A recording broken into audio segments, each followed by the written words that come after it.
sumber perekonomian si ganangurang nang Allah unik jasa dari makan tina bubuahan aju tina pabrik dan lain sebagainya ayo tina ngojek eta sumber perekonomian ngojek ge ngan ieu nu anehna asal waktu salat bae sewa loba aing burger kita kos itu doang tah cek tukang ojek jai lain waktu salat bae sewa sia juri ka jelema sia tah Mitrati wa bial ibadamu takidi minum usara wa minum duriju bidamin makana hadza jazai nasatu lakum an tukhlifuni bisuin fi dhawi rahimi walaqad makkannakum fil ardi waj'alna lakum fiha ma'aisha qalilan ma tashkurun memeh nyaritakeun terciptana Kangjeng Nabi Adam kemudian dan selanjutnya dek nyaritakeun ka bangkawarhan manusia heula manusia diciptakeun ku Gusti Allah dijelaskan dina ayat ieu demi yakin pasti laqad makkannakum yakin kaula nu agung cek Gusti Allah netepkeun ka aranjeun kabeh wahai Bani Adam fil ardi di muka bumi dicicingkeun maneh di bumi aing teh nyaho maneh teh bumi aing dibagi kapan ku sarariat teh bumi aing teh jadi 5 benua benua Asia benua Amerika benua Australia benua Afrika benua Eropa sarua nu aing kabeh sia cicing di mana di Asia Asia mana Pasifik Pasifiknya di mana Cikupana di mana maneh macam-macam di dinya teh nu dek pasar kemis aya di Cikupa maneh aya tah dicicingkeun si Udin di Cikupa si Juned di Bojong ayo kabeh tah ieu walaqad makkannakum din sia tah cicing di Cikupa nang Allah Juned sia tah cicing di Bojong nang Allah sia sadai sia soleh sia tah cicing tadinya di Pengkolan Talaga sadai sia ayo ka dieu teh Arif tah cicing tah sia tah didinya tah di mana tah di Terep tah tahu walaqad makkannakum fil ardi nang aing tah teh dicingkeun sia ye Mas Tono urang Jawa Tengah tepugu Tegaruh ka Indonesia ka Tangerang datangnya ka dieu ngontrak nyana teh di Haji Arifin cing di dinya Mas Tono si Agus urang Bandung jeung si Cepi datang nang saha eta nang Allah lamun urang Palembang lamun urang kitu Padang si Aprizal datang ka urang si Tono datang di Jawa Timur kabeh datang ka dieu kan aneh kunaon atuh urang Pasar Kemis pindah ka Tegal model kapan Kiai ulah doana bae gimana nih nek nuturkeun pamajikan kula ka Tegal heuy urang Tegal lagi kadari atuh kula di pubaja pamajikan ngajak ka ditu teh ku sanaon melak bawang jeung sia bisa tuh tah tuh melak mamaling bawang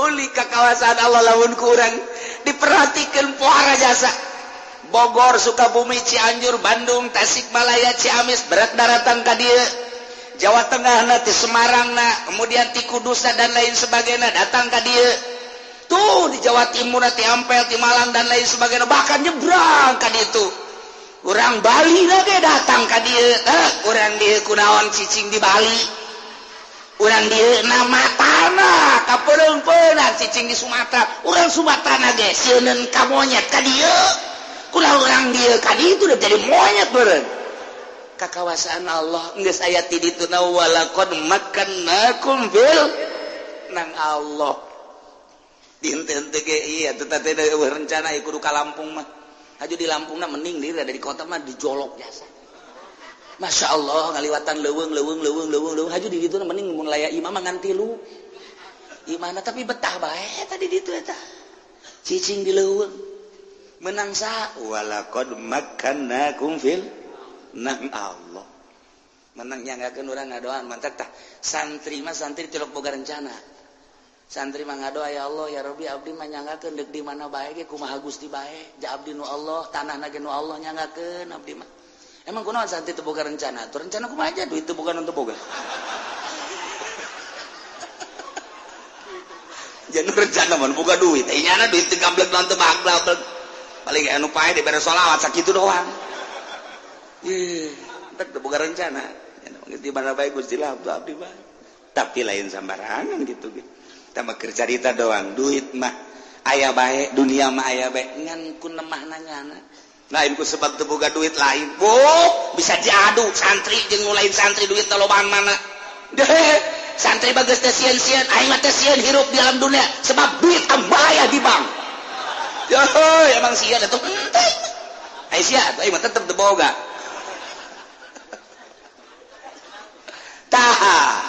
nang saha ieu nu tadina urang kawin lah cek urang teh ada cicing dipimitohaeun di ditu tapi ternyata diboyong ka urang aing geus kawin deuk cicing di dieu bae di imah urang tapi ternyata diboyong ke pemajikan di ditu sanggeus diboyong di pemajikan di ditu teh ternyata teh ulaan pindah deui ka hiji tempat nah iyalah urusanana lain urusan urang siganang urang siganang urang lain ieu ayatna walaqad makkannakum fil nang aing netepkeun sarariat teh di muka bumi sing ade haju bumi aing teh nolokeun ka sia leumpang ti Jawa Tengah ka dieu ka Tangerang ka Jawa Barat ka Banten sia leumpang ti Jawa Timur teh kudu ku aing cek Gusti Allah aing mah pangeran nyaho kana sakeping jeung sajuna tah bumi nyaksian sia ketika engke di akhirat bumi ge bakal ngomong aing nyaho ka sia leumpang di luhureun bumi aing panu jadi bumina sia teh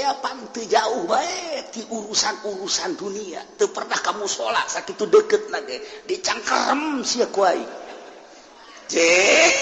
kumaha kitu masyaallah karim lain aya jelema teu boga rencana kudu cicing di Yordania aya jelema teu aya rencana cicing di Mesir kok cicing di Mesir aya jelema teu rencana cicing di Saudi Arabia kok cicing di Saudi Arabia nu anehna aya jelema urang Indonesia cicing di Afrika pan di Afrika mah harideung tapi nyana eta sinergis bae hirup jeung nu hideung biasa bae kebal-kebal nyana ge ka bawah hideung ket lae di Afrika ya aya di Amerika Latin harideung ya Allah ya Rabbi nang saha nang Allah walaqad makkannakum fil ardi sadarkeun lain nang urang ya Allah ya Rabbi nomor kahiji kadua lah waja'alna lakum fiha ma'aish kaulan wagung ngajadikeun karanjeun kabeh di samping cicing diunggal bumi diunggal negara di tempat masing-masing aing teh nu nyicingkeunna ku aing dijadikeun deui keur aranjeun kabeh di muka bumi teh sumber kehidupan sumber perekonomian sumber neangan dahareun jeung inumeun salila hirup nu ditangtukeun nungguan ajal datang nyana ditetepkeun nu aya di pasar Kemis nu aya di Cikupa nu aya di Bojong nu aya di Balaraja Curug dan lain sebagainya geus bugu urang pribumina di samping eta deui Allah ngajadikeun sumber perekonomian teu puguh teu karu kapan urang Jawa Tengah datang ka dieu ngalamar ka Cinglu sumber perekonomianana horenganan tulisanana aya di Cinglu aya anu di Egle aslina Egle wari geus eueuh Egle aya nu spot geus sareueuh eta geus sareueuh aya anu di kitu pasir teh naon garang-garangna pasir Gajah Tunggal aya nu di Gajah Tunggal aya nu di Asik sumber perekonomianna siganang urang nang Allah jabuktina urang dieu anu ngalamar deui ka Cenglu teu ditarima hese bae geus minta tulung ka polisi minta duit 2 juta dibere tapi asupan henteu blol ta polisi polisi mana meureun. Tapi nu jelas seperti itulah Allah nu ngatur sing hade eta teh. Ya Allah ya Rabbi. Eta keur carita urusan pabrik. Aya nu sumber perekonomian teh di PNS. Jana jadi anak buah Zaki jadi bupati, heuh anak buah bupati Zaki. Aya anu jadi guru sumber perekonomian teh. Aya anu dagang toge. Aya anu dagang tarasi. Masya Allah di Garut harita teh apa nyaritakeun dagang nani tarasi. Sapira tarasi. Pikiran orang dagang tarasi teh sapira nu dibungkusan-bungkusan horenganan konteneran. Di Cirebon ka Jakarta dagang tarasi teh dihitung-hitung sapoena aya 5 kontainer. Atuh paingan tamatarannya atau asana beureunan nang kelek na pau kajen gua. Mobil lagi mobil Mercy-nya na ambuan asal bawa tarasi kajen gua. Nu jelas Pak Allah nyieun sumber perekonomian di tarasi, di toge, di tahu. Macem-macem. Ieu lagi saha ieu wa ja'alna lakum fiha ma'ais nang Allah. Siga nang urangnya, siga nang urang. Siga ada nang Allah. Al-Qur'anna ieu ditetepkeunana di hiji tempat nang Allah netepkeun. Kontrak di si eta geus aya tulisanana di dituna. Sumber perekonomianna menang Allah. Aya anu jelema teh wadieu ka ditu dagang anu eleuh teu daekeun maju lah cek nangis bae kuari mah istirahat bae endahan dagang teh dagang baso bau kebeuli tanah kebeuli imah baso sapira baso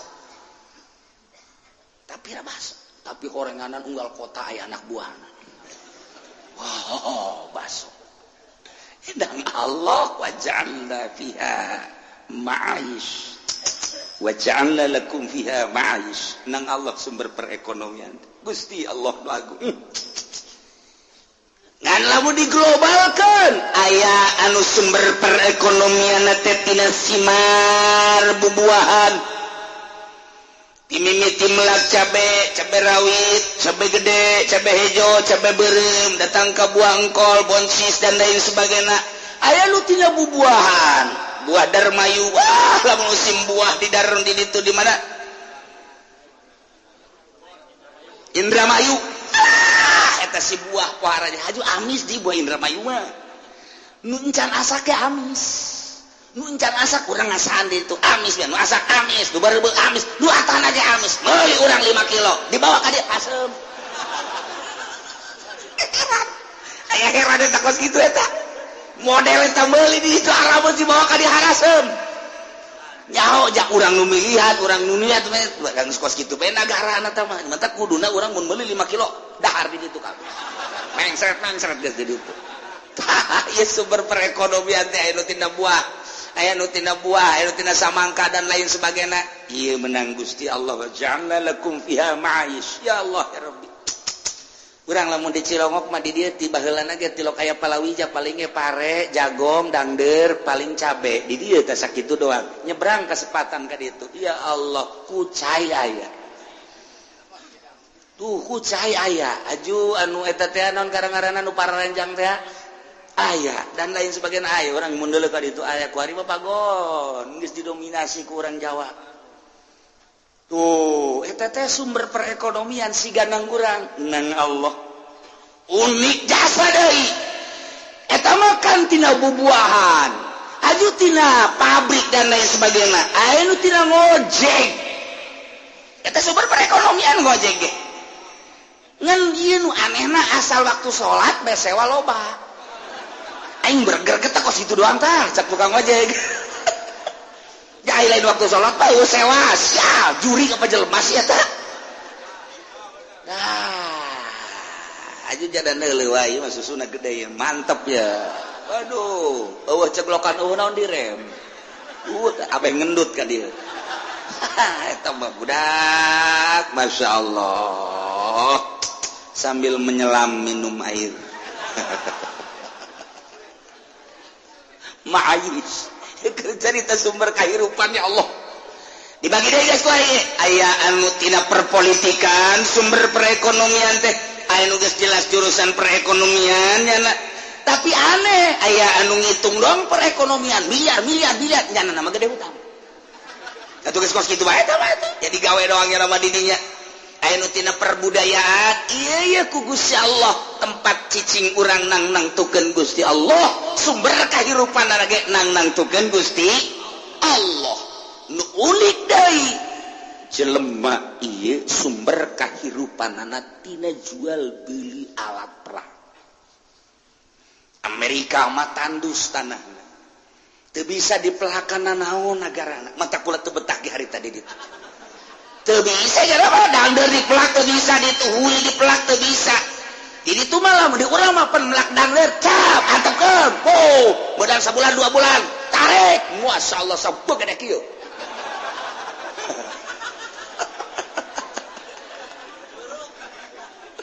jarara di hui jadi hui dangdeur jadi dangdeur di Amerika melak hui cabut jadi nuklir model di Amerika mah tah nyana teh neuli Indonesia kabita namun di dieu jana naik mobil ke Bandung kun jalan gitu pada larang naon garang-garana itu tol ningali di Purwakarta Karawang kali itu beuh tatangkalan naon eueuh naon eueuh ja aya kabeh awi ti mimiti awi haur datang awi ampel awi gede awi araya kabeh cau ti mimiti cau anu leutik datang ka cau nu gede araya kabeh tangkal nu dipelak mah geus karuhan nu teu dipelak areuy aya eta orang Amerika ngahaneng bae kieu ku bodewe nah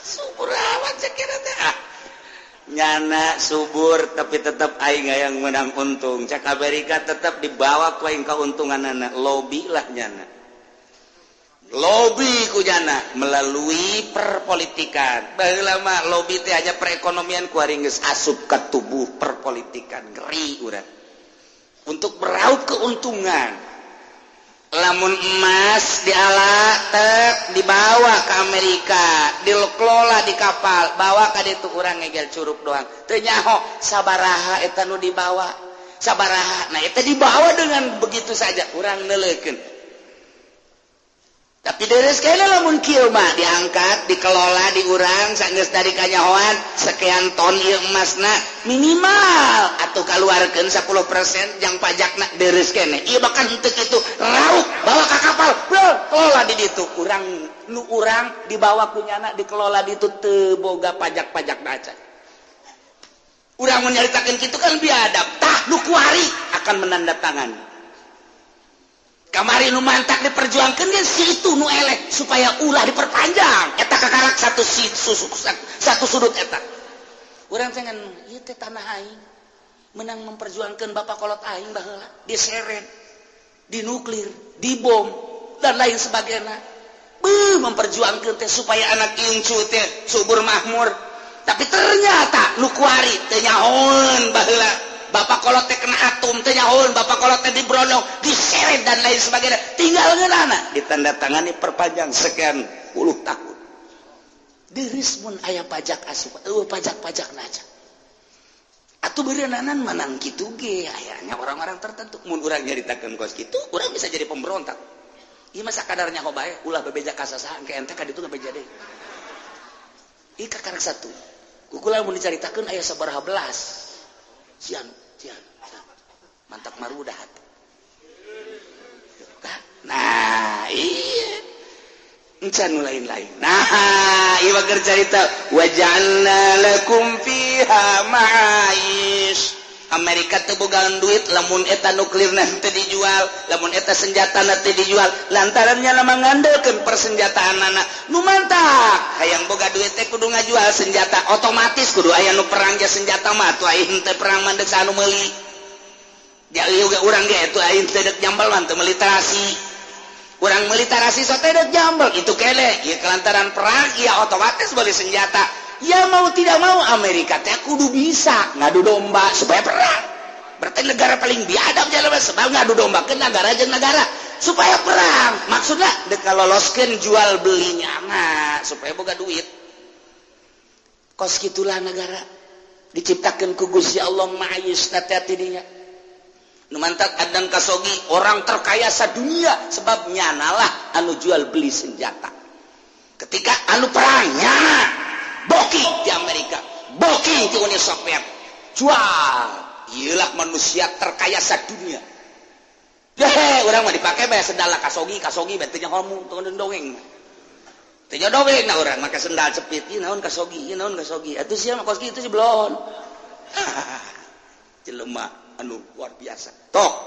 Nah, waja'alna lakum fiha ma'ish. Macam-macam. Sama anu tina jual beli senjata, nuklir, atom dan lain sebagainya.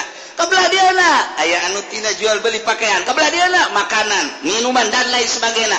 Terus nang Allah lain nang urang, makmur lain makmur deui, subur lain subur deui, kanikmatan anu luar biasa ku Gusti Allah dibikin terhadap manusia.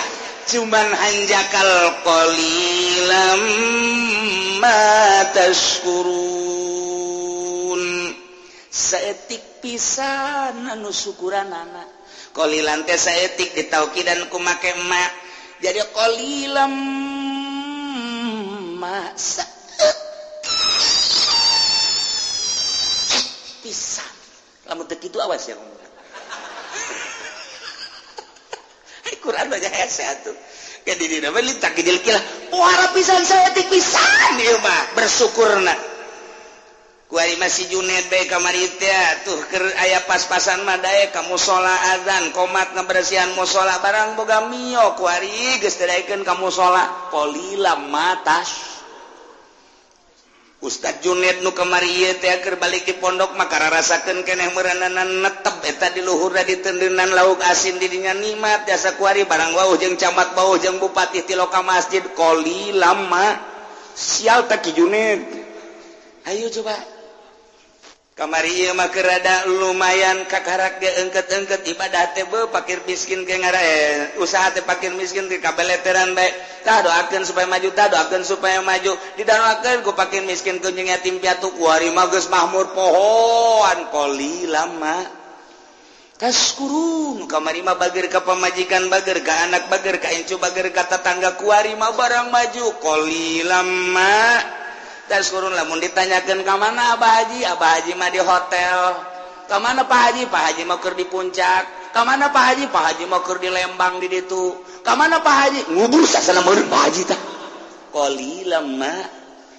Iyalah nu kuduna mah makin maju makin loba ma'ayis makin mantep kahirupan lantaran dibuka sumber kahirupan nyana geus aya dina ngeunaheun kudu leuwih mantep ibadah ka Gusti Allah tapi ternyata pakai maksiat qalilam ma tashkurun. Sadarkeun diri urang bahwa urang ditetepkeun ku Gusti Allah di hiji tempat kampung anu ngontrak meuli dan lain sebagainya nang Allah.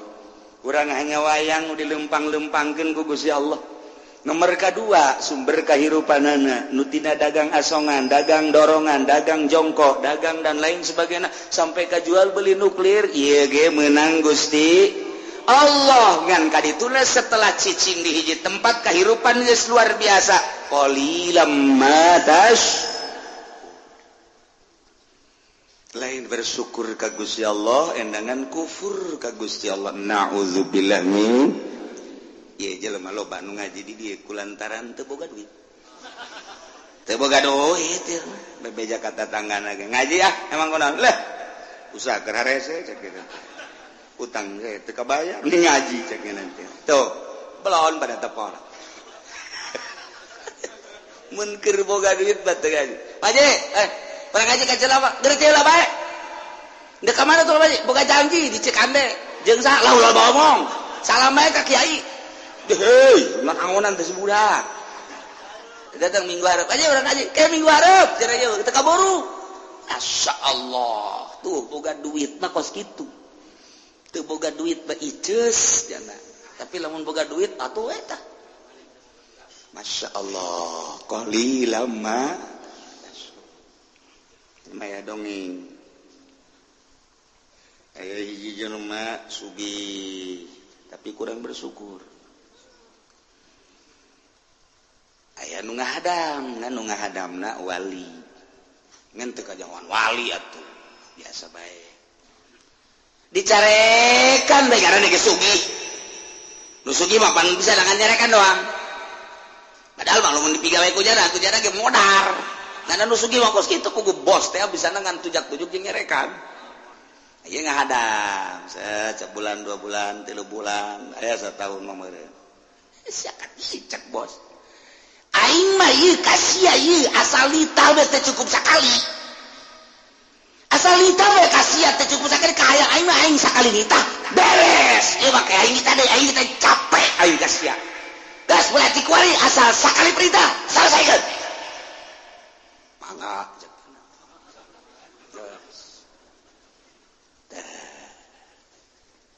pas menang saminggu pamajikan mulia parah panggilnya Nasrudin si Nasrudin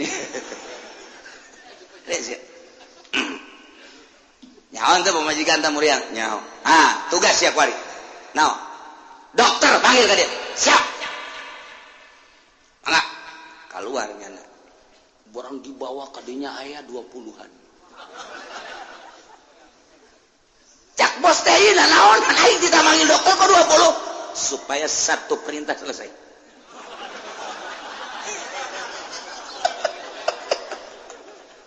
cak hatena bangkawarah ieu bos sekali-sekali ku aing lah pokona dinasehatannya nih tadi saya Nasrudin ilang loba-loba kan kudu dibayar bos pamajikan bos murian dokterna tuh nu make putih-putih eta dokter nu dua deui eta pegawena beusi deuk ngagerus obat dan lain sebagainya eta nu itu tuh nu 5 tuh beusi butuh digotong ke rumah sakit itu obat ari nu itu deui itu mah tuh tukang meuli boeh beusi kebenaran paeh si itu meuli boeh nu obat deui tukang ngeru kuburan beusi aju modal tah teu kudu hese sakaligus sial cak bos yes selamat tinggal bos walid ya kos gitu lah begitu ganda sehatan nyentuh kena aja jantung kadi sana sedih kadi naon bos emang menurut prediksi saya kumaha kos gitu udah jadi berarti moal cager ulah loba omong bos kan ulah kena balik bae 20-an nyaho kapake kabeh we artina cak Nasrudin nu sugih bakal modar nu gagah bakal modar ulah kamalinaan deui ngatutu tunjuk teh sia ge kalau modal aing susah-susah ge pae sarua atuh sia ge pae geus sakaligus ku aing sia tadi nasehatan tak tukang nguduk kuburanana dihadirkeun ku aing qalilam mata syukur nu saya tik syukuran membandingkan bawakeun tukang ngagali kuburan habak nurutan Nasrudin ta ya Allah kos gitulah manusia ragap diri orang sadarkan diri orang bahwa kabeh menang Allah tempat tim orang di Singapura nu orang di Malaysia nu orang di Palembang nu orang di Sumatera Jawa Tengah Jawa Timur cicing di dia nu orang dia mental kadar itu walaqad makkannakum fil ardi nang Allah kemudian sumber kahirupan anak letik setengah letik anu letik setengah gede nu gede jasa wabege menang Gusti Allah tapi urang nu disupridat kita ibadah taat ka Gusti Allah Subhanahu wa ta'ala tapi geus dijelaskeun ku Gusti Allah qalilam ma tashkurun walaqad khalaqnakum thumma sawwarnakum thumma qulna lil malaikati usjudu li adam fasajadu illa iblis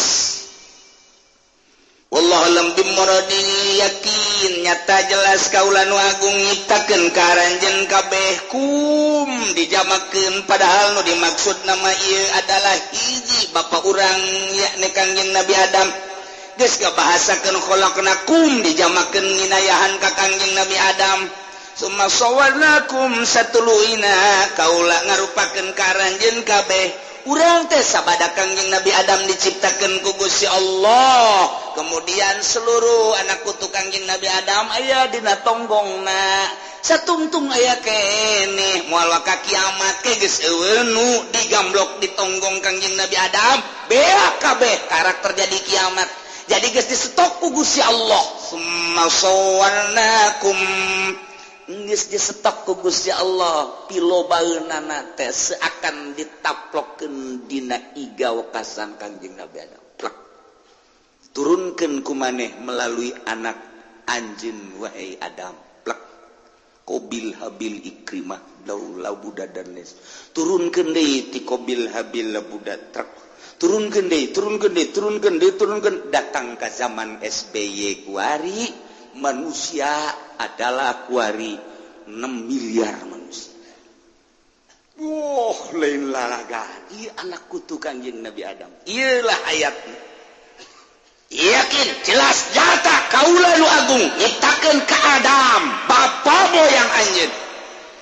Mimiti diciptakeun Adam tina tanah surga. Udang Kangjeng Nabi Adam sokot tulang rusukna hiji ciptakeunlah jadi Siti Hawa. Ibu Hawa teh gelis irung mancung aya di bojok. Kulitna putih luar biasa, rambutna terurai. Masya Allah jangkung semampai luar biasa. Aduh, Ibu Hawa malamun seri, urang lapar jadi sebel. Masya Allah. Ya otomatis Kangjeng Nabi Adam tertarik, dirawel lah ku Kangjeng Nabi Adam. Ternyata Siti Hawa ge deui bogoheun ka Kangjeng Nabi Adam. Atuh mah sama-sama I love you. Mantep jasa. Kangjeng Nabi Adam disambutlah ku Siti Hawa. Cak Gusti Allah, stop. Ulah main rangkul-rangkulan. Tenang lah, Adam, Hawa. Aing nyaho maneh resep ka Hawa, aing mah nyaho Hawa resep ka Adam. Tapi tikah heula nikah. Carana kumaha cek Kangjeng Nabi? Ku aing ditikahkeun cek Gusti Allah. Sok, ditikahkeunlah Kangjeng Nabi Adam ka Siti Hawa, nu nikahkeunna langsung Gusti Allah di mas kawinan ku maca sholawat ka Kangjeng Nabi Muhammad sallallahu alaihi wasallam. Oh, sholawat. Lain lalagaan eta sholawat. Kawinkeunlah ku Gusti Allah. Plak. Kangjeng Nabi Adam teh jeung Siti Hawa. Urang sebagai anak incuna geus disetok ku Gusti Allah turunkeun melalui anak cucu anjeun wahai Adam. Summa sawarnakum. Allah nu ngarupakeun. Mata urang teu meunang nyacad, situ hideung, situ pendek, situ kunyin, situ nang Allah. Summa sawarnakum. Emang nang urang lain. Urang mah osok cuaca war kabeuti kita budak kunyin amat pugunya lagi kuru. Eta teh beres kos kitu doang. Teu budak jore amat pugunya lagi teu kasep. Deres kasep mah ngomong kitu ge ieu teu. Keur kasep lagi teu meunang sebab sarua pada ciptaan Allah Subhanahu wa ta'ala. Summa sawwarna. Summa qulna lil malaikati. Allah nyarita ka malaikat. Wahai malaikat, usjudu li Adam. Sujud maraneh kabeh wahai malaikat ka Adam. Cuk. Fasajadu brek kabeh sarujud ka Kangjeng Nabi Adam alaihis. Ieu sujudna sujud tahiyat, penghormatan kana panitah Allah. Percis kos urang sujud ka hareupeun Baitullah. Sujudna maka Allah ngan dititah menghadap ka Baitullah. Ieu ge sujudna maka Allah ngan dititah menghadap ka Adam. Brak malaikat ngan aya nu minculak illa iblis. Iblis bak kieu bae ka jeudeuh. Batur sarujud bro kabeh ka Kangjeng Nabi Adam ngahormat. Iblis teu daekeun kieu bae. Ieu lamun ku ahli ngaji mah panjang moal anggeus sapoe mun dibongkar teh. Bahasa fasajadu illa iblis lantaran ieu bahasa istisna, sedangkeun dina istisna teh aya istisna mutafsil, aya istisna munfasil. Etalah bahasa teh istisna teh aya ijab, aya nafi. Tah ieu teh nu di istisna teh apa sapagodos jeung mustasna minhu teh apa henteu.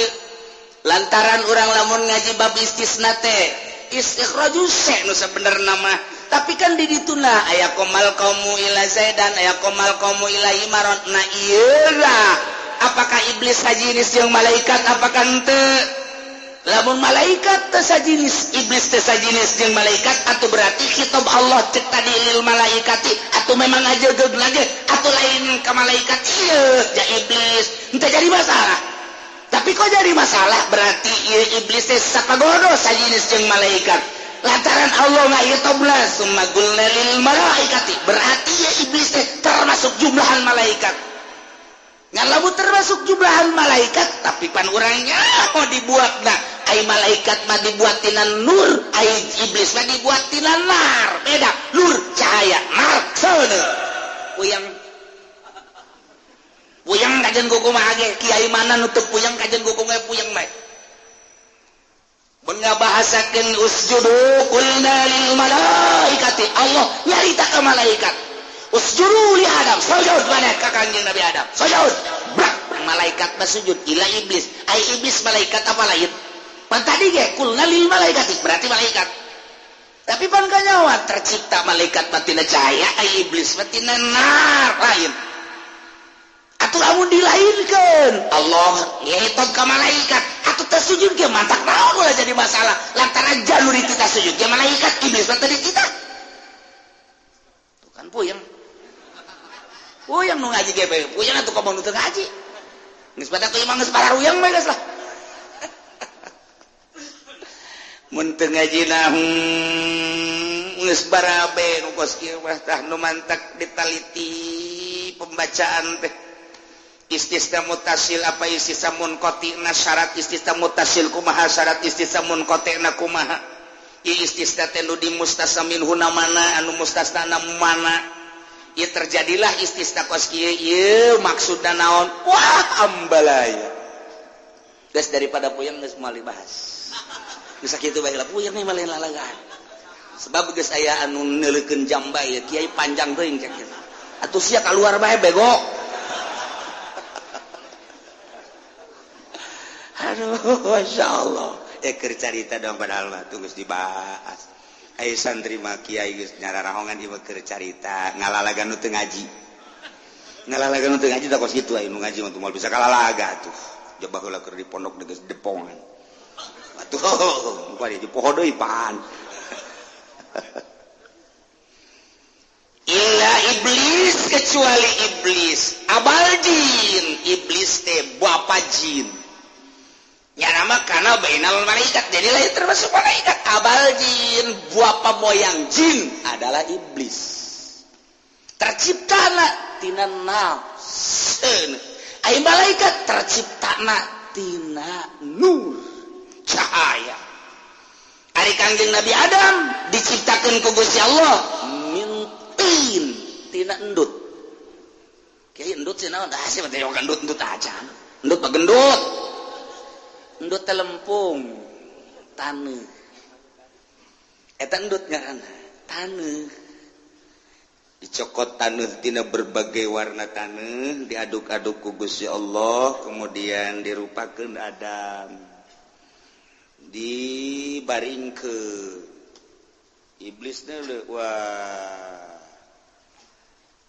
Gusti Allah dek nyin macem-macem ya asana iya nu bakal ngelehkeun aing ye cak Gusti Allah wahai para malaikat hati-hati beus aya iblis ka dieu jaga mangga malaikat rapat di dieu sok kumaha rapat dan nu kamari bae ti MK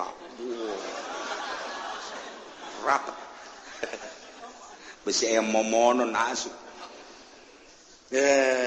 tuh diskusi itu bae negara supaya kadulu gagahna negara teh kos kitu atuh padahal matu ngabong bae teu kudu kikituanan nah geus kieu mah kos kitu negara mah geus antepkeun bae nyana-nyana urang-urang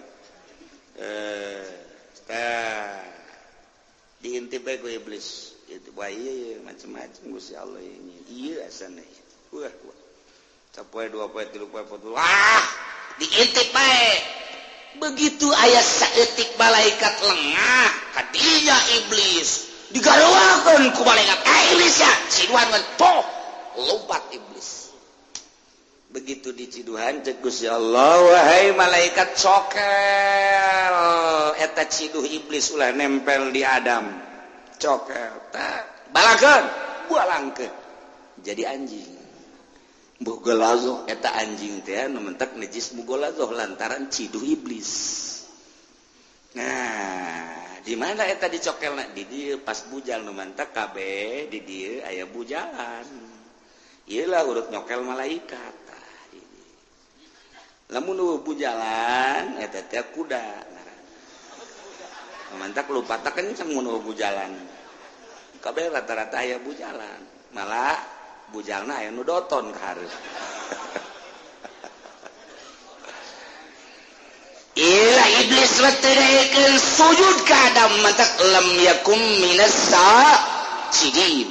Iblis terek sujud ka Kangjeng Nabi Adam. Gusti Allah dipanggil iblis. Qul cek Gusti Allah ma manaka la tasjuda id amartu. Naon halangan ka maneh sehingga maneh teh teu daek sujud ketika aing marentah ka anjeun teh sujud maneh teh sujud kunaon? Ngejawab iblis gola ana khairum minhu pan abdi mah leuwih bagus tibatan Adam. Kosnya aku leuwih bagus. Khalaqtani min nari wa khalaqtahu min tin. Gusti ngadamel abdi mah pantina seuneu wa khalaqtahu min tin. Ai gadamel Adam mah pantina taneuh sedengkeun seuneu jeung taneuh mah panmulyaan seuneu. Cak iblis. Kamuliaan seuneu mah coba ge seuneu mah kurang lamun dihurungkeun terus ka luhur nya mah naek. Terus ka luhur datang ka awang-awang eueuh seuneu nu kahandap. Ai bumi mah kapan ngabaged ayeuna di handap. Geus kulantaran ngabaged atuh mulyaan kaula nu diciptakeun tina seuneu hiji. Nomor kadua seuneu mah bisa ngarusakna gampang jasa blek rubuh bae tapi taneuh mah nya mah ngabaged bae. Mantak mulyaan kula lantaran kula mah bisa ngarusak dengan cepat. Nomor katiluna seuneu mah kapaan bisa manaskeun suasana. Namun dina tempat-tempat tiris butuh kana seuneu haneut ku seuneu mah eta lah pertolongan kula. Tapi taneuh mah ngabaged bae teu bisa dikieu kitu. Nu mantak khalaqtani min nari wa khalaqtahu min tin. Ana khairu minhu. Kuring teu kudu sujud ka Adam embung kula sujud ka Adam. Mahnya nu leuwih mulya kudu sujud ka nu leuwih hina. Oh ti dituna. Waduh.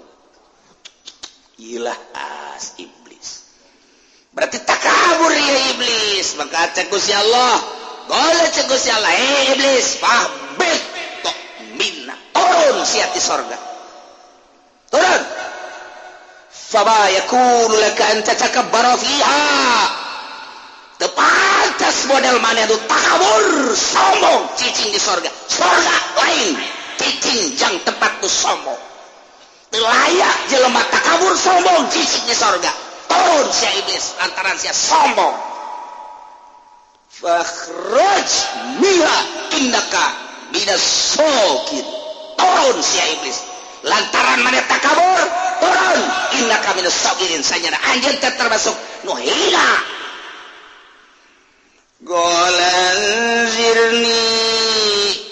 Iblis masih keneh memohon ke Gusti Allah kakarak datang ka turun doang. Kamana ieu turunna iblis jeung kumaha selanjutna engke